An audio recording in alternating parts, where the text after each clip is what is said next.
Bonjour, bienvenue dans Mobility TV. Aujourd'hui, on va s'intéresser à Las Vegas, non pas pour aller jouer au casino, mais vous le savez, vous n'êtes pas étranger à ce grand salon de la tech qui se tient chaque année autour de la table. Nous avons Cédric Bernard, bonjour. Bonjour. Vous êtes le président et cofondateur de Proofstation.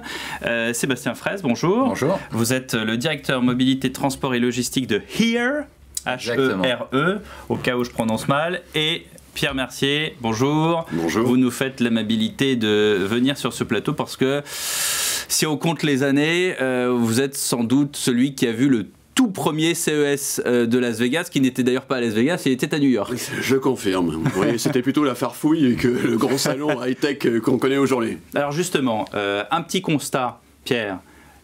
Cette année, il n'y avait pas tout le monde, hein.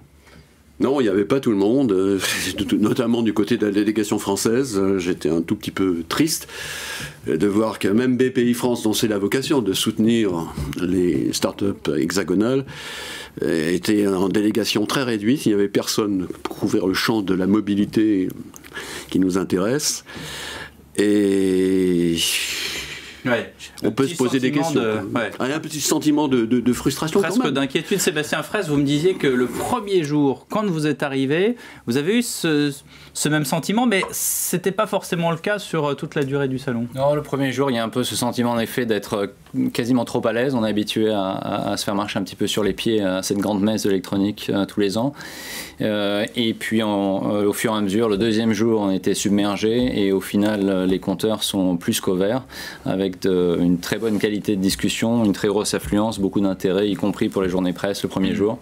Donc voilà. Il faut dire qu'ils ont cartonné comme des malades. Ouais, hein. Il y avait une annonce tous les jours. Hein, ils sont modestes, mais ils ont appris à ne plus être modestes.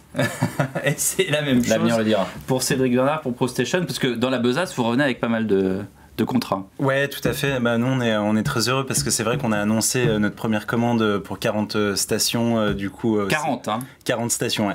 40 stations pour déployer 13 pays européens. Donc, ce qui est plutôt pas mal. Et puis surtout, on a vu beaucoup de clients là-bas aussi, aux USA, parce qu'on a démarré également l'activité là-bas. Et du coup, c'était l'occasion vraiment de rencontrer aussi tous les décideurs de l'automobile, hein, parce que là-bas, ils renomment ça aussi le Car Electronic Show.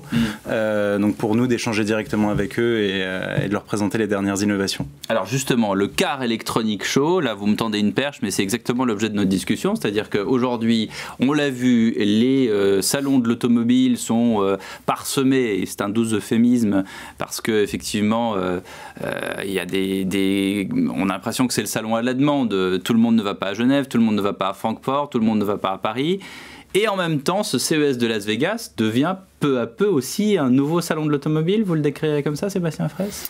J'ai plutôt l'impression que l'automobile se retrouve, finalement les acteurs automobiles se retrouvent au centre de la discussion, quels que soient les angles d'attaque, que ce soit la partie service, la partie historique automobile ou la partie consumer, on va dire. Ces acteurs-là, et c'est pas un très grand secret, qu'ils travaillent depuis quelques années à leur transformation de la voiture à la mobilité. Ouais. Et donc au service, c'est-à-dire qu'on passe de la production au service. Ouais. Donc ce grand virage de la propriété vers l'usage que l'on voit opérer sur à peu près toutes les industries à l'heure actuelle, c'est accéléré de manière formidable côté automobile, qui n'ont pas eu d'autre choix que d'embrasser ce changement. Et on se retrouve maintenant au Car Electronic Show. Pour moi, c'est plutôt mobilité. Je pense que j'ai jamais autant entendu parler de mobilité que cette année à CES. Et ça replace le consommateur. C'est la bonne nouvelle pour moi, au cœur de l'équation. Et en effet, avec beaucoup d'acteurs, que ce soit automobiles ou autres, qui sont en train de se poser ces questions, comment se positionner par rapport à la mobilité et à la création de services à valeur ajoutée dans cette équation-là. Le curseur a changé de place, Pierre ? Oui, je dirais que beaucoup de gens se sont fait des illusions, surtout les tout jeunes qui ont débarqué là-bas, et les moins jeunes aussi, qui découvraient le CES et l'Amérique, pour beaucoup, et qui se sont dit Las Vegas, c'est le very good trip.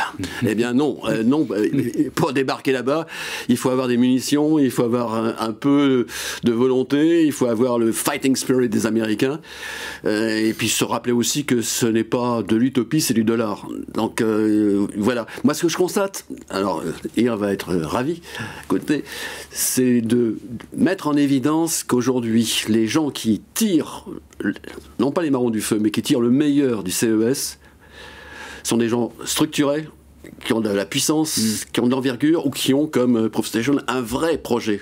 et qui s'engagent dans une démarche industrielle de long terme. Et pas simplement des jeunes qui débarquent avec leur AFSA et qui se disent c'est l'Amérique et c'est le rêve américain. Non, là, c'est plus le rêve américain, c'est la désillusion, le cauchemar peut-être même. Vous en avez vu des comme ça, Cédric? Arriver avec leur sac à dos sans vouloir casser du sucre, c'est pas du tout ça. Vous êtes aussi un observateur, vous pouvez dresser des constats. Vous avez vu comme ça peut-être des Français arriver en disant bah tiens, c'est l'Eldorado américain, on va réussir. Pas trop. Nous on était à Eureka Park, donc c'est un peu le centre en fait où il y a toutes les startups. Ça s'appelle Eureka Park. Ouais, c'est ça. Ça s'appelle Eureka Park. D'accord. C'est un peu le centre de l'innovation en fait dans le plus gros salon technologique du monde. Et moi je trouve ça plutôt top. Ça veut faire tous ceux qui ont le courage de venir là-bas parce que ça coûte de l'argent. Hein. Nous l'année dernière on avait annoncé le projet, on était venu à 4, on est reparti à 11. Et globalement les gens viennent à chaque fois à 2 ou 3 pour pouvoir répondre quand même à la demande.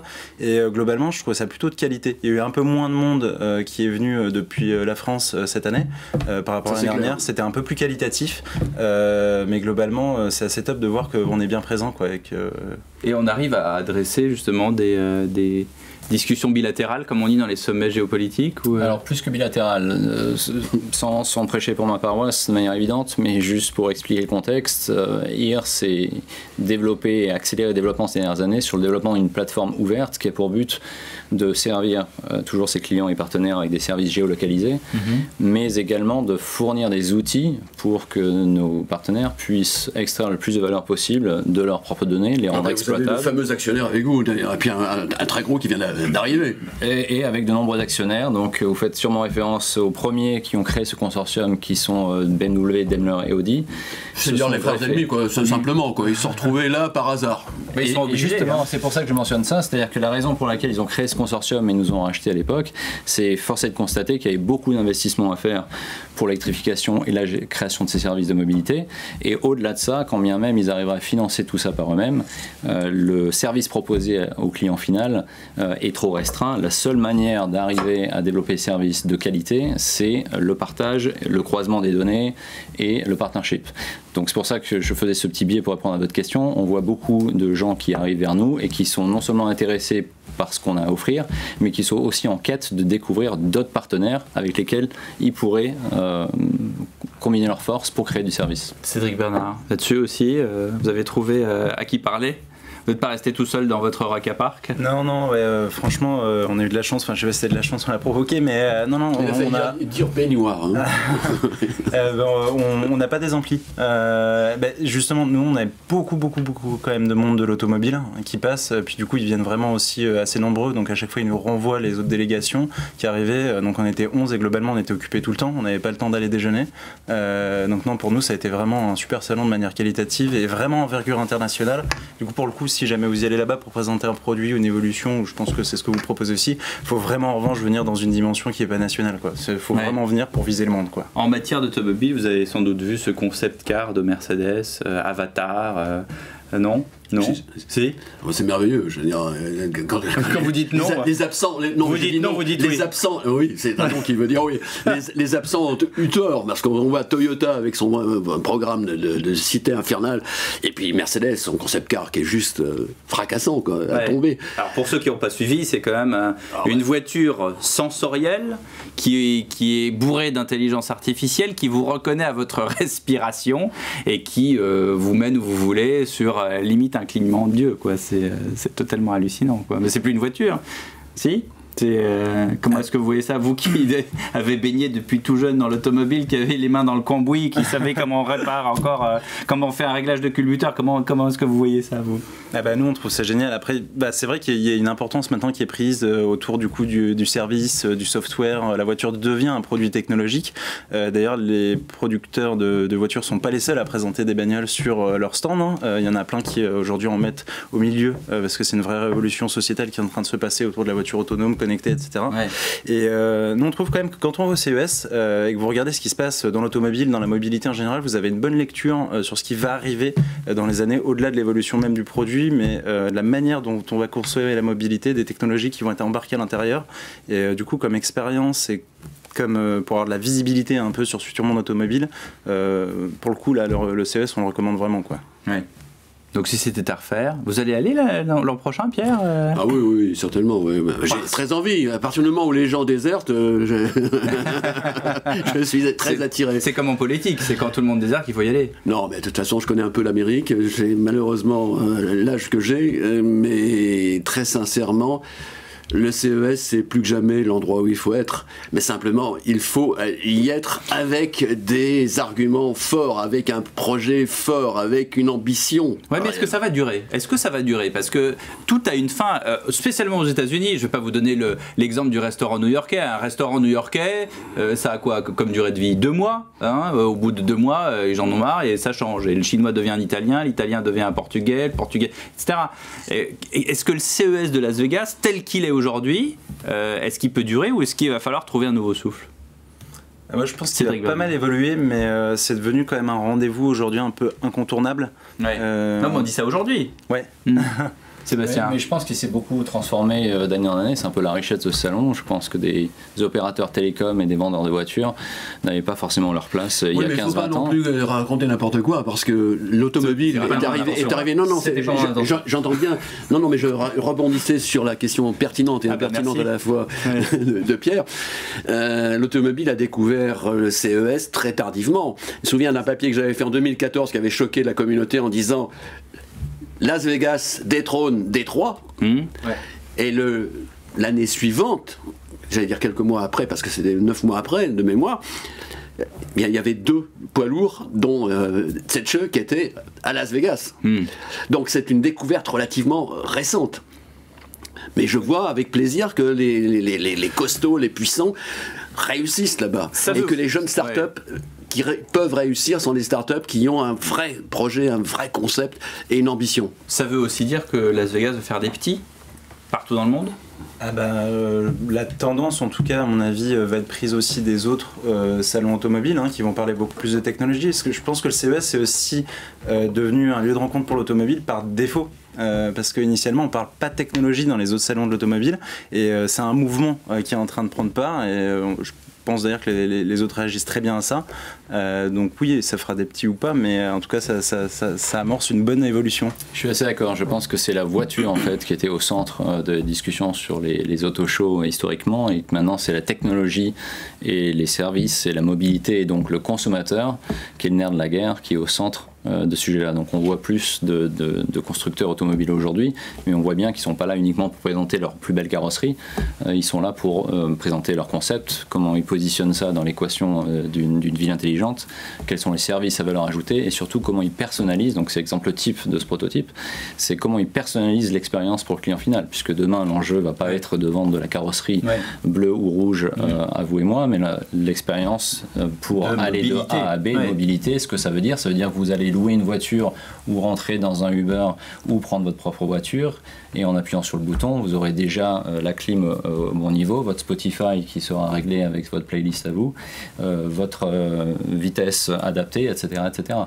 Donc ça replace l'expérience utilisateur au centre du schéma, ce qui est une assez bonne chose pour à peu près tout le monde, je pense. Donc sans jouer les Cassandres, on peut dire que les salons automobiles classiques, c'est fini, quoi. Pierre Mercier. Bon, je ne dirais pas ça, mais je dirais plus simplement que, en rapprochant de CES et de Las Vegas, que Tesla, qui a été vraiment la marque de rupture par excellence, je ne dis pas qu'elle a été ringardisée, loin de là, mais elle a été rattrapée et dépassée. Quand on voit ce que Toyota peut proposer avec sa Smart City, c'est juste dingue. Quand on voit que Air, il ne va pas le dire, vient de toucher un actionnaire de poids, de référence. Je peux le dire, puisque nous avons rajouté, nous sommes très heureux d'avoir Mitsubishi et NTT qui se sont rajoutés à notre consortium. Voilà, et qu'il a passé un accord magistral avec les Chinois. Parce que IR va travailler sur le marché chinois. Et c'est pas par hasard. Je pense que là, du coup, le CES, qui a une dimension mondiale, a contribué puissamment à l'affaire. Enfin, je sais pas. Oui, je pense que la partie high-tech et la partie connectée qui maintenant est partout fait justement que CES a d'autant plus l'attention mondiale. Et donc, c'est ce que vous disiez tout à l'heure, c'est-à-dire qu'on ne va pas là-bas pour faire du pitch franco-français ou germano-allemand, mais avoir un pitch vraiment mondial et d'aller sur ces thématiques-là qui sont en effet globales. Mais la Chine puisqu'on en parle, la Chine va rattraper le CES, ou en tout cas va être le pendant du CES. On a ce grand salon chinois chaque année, et il risque de se transformer de plus en plus en CES de Las Vegas plutôt qu'en salon européen. Non, Cédric Bernard? Pas sûr? Je connais pas assez ce salon, mais... Je pense que l'enjeu, c'est plus les thématiques que le lieu, mais il est évident que... Parce que finalement, c'est ce qu'on disait tout à l'heure, c'est qu'on va vendre de la mobilité, de la circulation, la façon dont justement également on vend toute une série de services dont fait partie ProofStation, plutôt qu'un produit, comme vous le disiez, blanc ou rouge ou noir. Voilà. Je pense qu'il est intéressant de nous remarquer, c'est ces grandes tendances. Donc ces grandes villes qui sont très confuses, très complexes, qui sont un petit peu autorégulées avec ces nouveaux services et ces nouvelles technologies et qui deviennent un petit peu un capharnaüm. Ça, c'est une tendance qu'on voit à Paris, à New York, à Singapour, en Chine d'autant plus.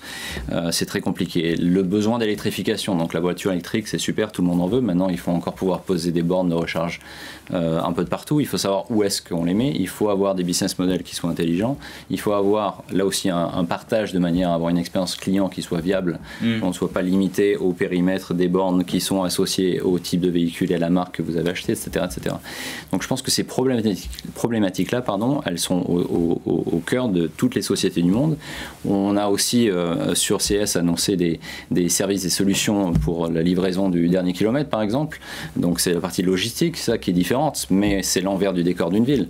Quand vous avez 1 million, 1,5 million de livraisons par jour dans une ville comme Paris ou New York, même combat, avec des problématiques de voies de bus, de camions livraison et une attente des consommateurs finaux qui est de plus en plus grande, qui veulent être livrés le même jour avec une explosion du e-commerce, ça provoque des problématiques pour les livreurs, pour les vendeurs, pour les villes qui doivent gérer tous les mécontentements de cet écosystème. Et donc pour ça, il n'y a pas 36 solutions, il faut une techno qui soit de pointe pour pouvoir optimiser tout ça, et ça c'est une problématique globale. Oui. Il y a un élément important quand même également qu'il faudrait préciser, je pense, c'est que le CES reste un salon B2B où on fait du business. Les autres salons de l'automobile ont quand même vocation à montrer les nouveaux produits aux clients finaux, qui ne sont pas que des professionnels, et du coup ils ont encore un rôle important à jouer, même s'il y a une évolution technologique et un virage un peu à prendre. Mais alors, à écouter Sébastien Frey, c'est assez amusant parce que autant quand on présente le CES, on présente souvent les dernières innovations. Alors ça fait rêver, on vous présente des trucs absolument incroyables avec des machines qui font ceci, qui font cela. Mais à vous écouter, c'est quand même quelque chose d'extrêmement rationnel. C'est un salon, j'allais dire, comptable, en disant voilà, il y a tel besoin dans telle ville, tel besoin de mobilité, on va apporter telle solution qui va coûter tant. Donc il y a quand même une rationalité au-delà du rêve des paillettes et des lumières dans tous les sens, parce que c'est bien beau les machines qui vous font penser à Star Trek, en réalité c'est quand même quelque chose de très rationnel, non? Vous l'avez ressenti ça, Cédric Bernard? Le côté rationnel? Ouais. Bah oui, puisque vous êtes reparti avec 40 contrats. Si c'est pas rationnel, ça. Bon, c'est le côté Elon Musk, c'est tout. Il nous fait rêver, il nous vend les étoiles, et en réalité, il est dans le business, dans le hard business. Et il fait des choses épatantes, quoi. SpaceX, c'est une réussite juste fracassante, qu'on n'a pas suffisamment mise en évidence, parce qu'il a remplacé finalement tous les fournisseurs de la.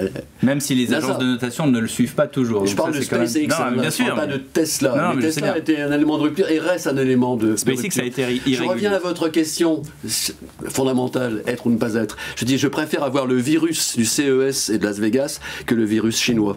Oui, non, mais ça, évidemment, attention à ce qui se passe dans l'actualité. Sébastien, vous vouliez rajouter quelque chose? Non, je vais simplement dire, entre le strass et les paillettes des prototypes ou des gadgets, on va dire, qui font toujours la une à la presse et qui amusent tout le monde.